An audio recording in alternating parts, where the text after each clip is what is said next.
Today we're tackling a simple aesthetic tweak to the house.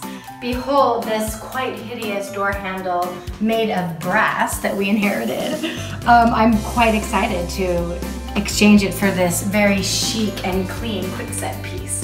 It'll look a lot better with the rest of the house. First we just need to pop off the cover. It's been on here a few years, so let's see how hard it is. Oh, there it is. So now we're gonna go from the inside and pop off the handle.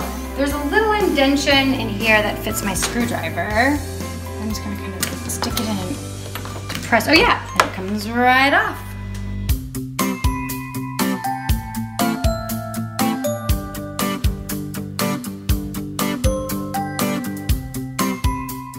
So now we're just removing these final screws and pulling this off, and voila!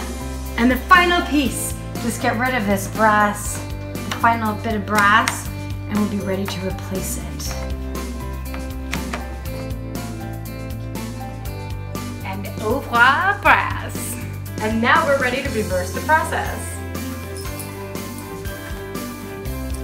Now for the best part, we get to attach the handles, just making sure that they fit together perfectly like a puzzle. That side's on. And so is that one. Voila. And we did it. And I think it looks great.